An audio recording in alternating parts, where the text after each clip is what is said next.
దశావతారములను దర్శనము చేయవచ్చు. ఎక్కడ చేయవచ్చు అంటే అన్నమాచార్యుల వారు చెప్పారు, ఇందరికీ అభయమ్ములిచ్చు చేయి కందువకు మంచి బంగారు చేయి.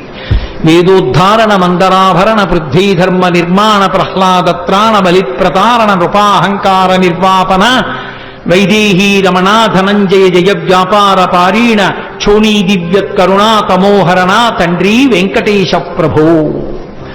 ఆ వెంకటేశ్వర స్వామి వారి దర్శనమే దశావతారముల యొక్క దర్శనం. ఎందుకంటే నకృతం దైవ సంఘైశ్చ నకృతం విశ్వకర్మణ స్వేచ్ఛయా క్రీడతే తత్ర ఇచ్ఛారూపం విరాజిత అని భవిష్యోత్తర పురాణం. ఆయనని దేవతలెవ్వరూ చెక్కలేదు, విశ్వకర్మ చెక్కలేదు, తనంత తానుగా నిలబడినటువంటి మూర్తి. అటువంటి మహానుభావుడు ఏ చేతితో దశావతారాలలో ఉద్ధరించాడో ఆ స్వామి దర్శనమే దశావతార దర్శనము. అందుకే